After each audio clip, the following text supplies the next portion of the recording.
Di berbagai penjuru Nusantara ada begitu banyak tanaman liar yang sering tumbuh di halaman rumah, ladang, atau pinggir jalan. Tanaman-tanaman ini sering dianggap tidak penting, bahkan dibuang begitu saja. Padahal jika kita telusuri lebih jauh, banyak di antara mereka yang menyimpan khasiat luar biasa untuk kesehatan. Dalam video seri Herbal Nusantara episode 24 ini, kita akan menjelajahi 10 tanaman herbal yang meskipun tampak sederhana, ternyata digunakan secara luas di berbagai pengobatan tradisional. Sebagian bahkan tercatat dalam Ayurveda India dan pengobatan Tiongkok kuno. Tanaman-tanaman ini tidak hanya menyembuhkan secara tradisional, tetapi juga didukung oleh temuan ilmiah modern yang memperkuat bukti keampuhannya. Mari kita mulai. 1. Rumput kerang. Rumput kecil yang merambat ini sering tumbuh di tanah kering atau berpasir. Dalam pengobatan Ayurveda India, ia dikenal sebagai Shang Puspi dan digunakan sebagai tonik utama untuk otak dan saraf. Tanaman ini dipercaya dapat meningkatkan daya ingat, memperbaiki fokus, mengurangi kecemasan, serta membantu penderita gangguan tidur dan kelelahan mental.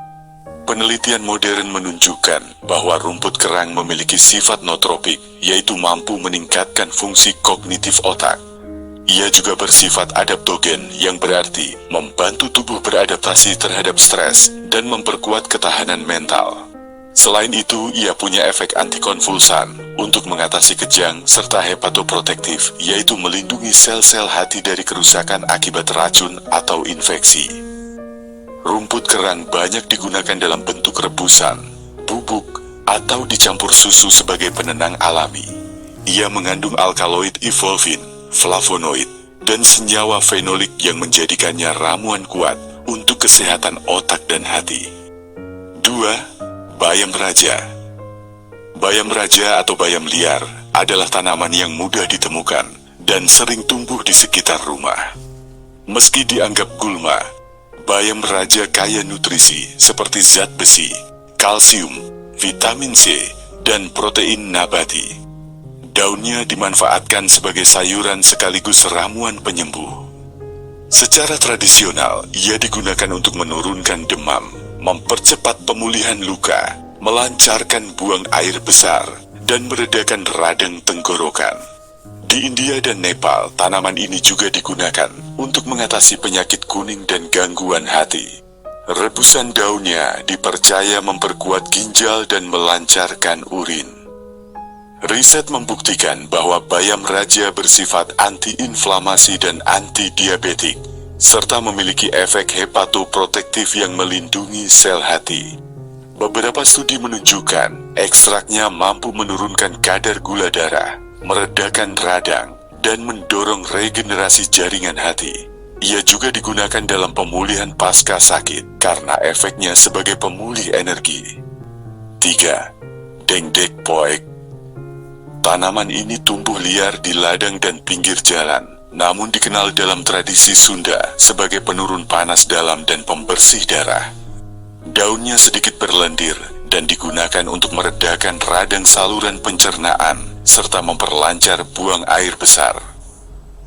Di Afrika Barat, tanaman ini digunakan untuk mengatasi keputihan, disentri, tifus, hingga malaria.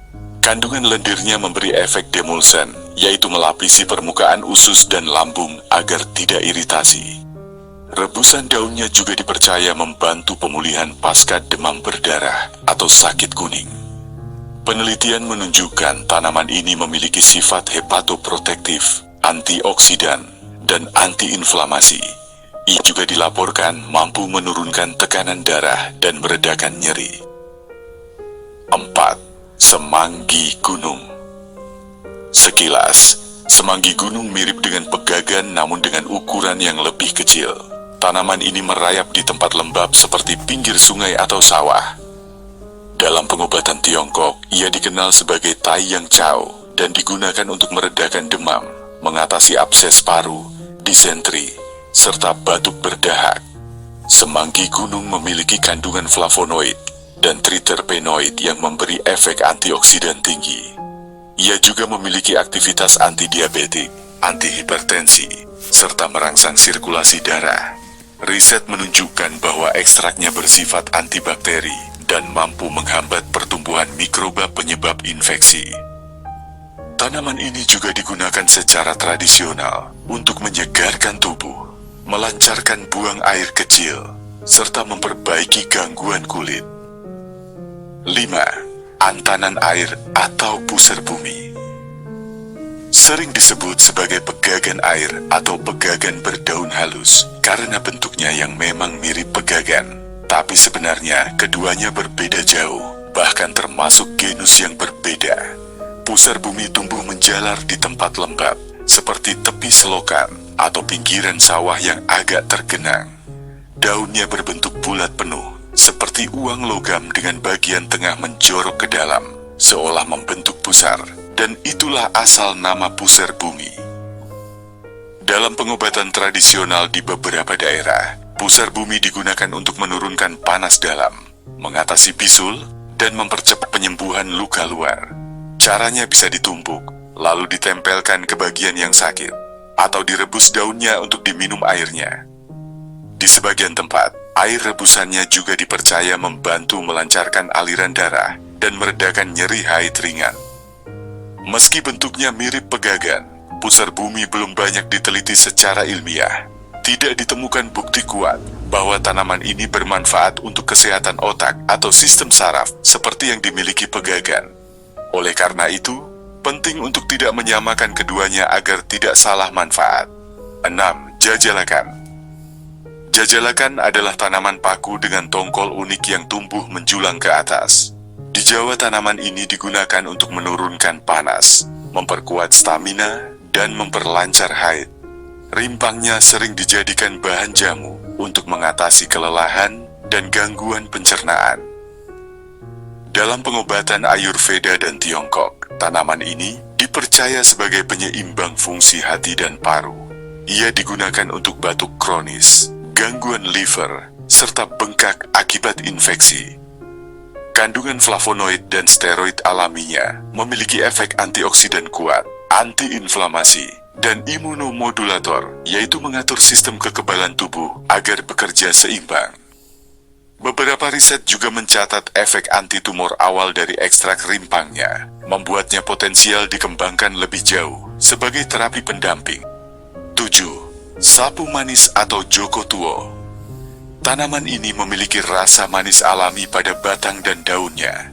Dalam pengobatan rakyat, ia digunakan untuk menurunkan gula darah, meredakan batuk, serta mempercepat penyembuhan luka lambung. Di India dan Filipina, sapu manis digunakan untuk pengobatan tradisional diabetes.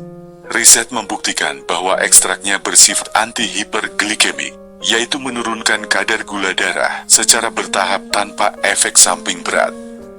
Ia juga bersifat gastroprotektif, yang berarti melindungi dinding lambung dari luka atau peradangan.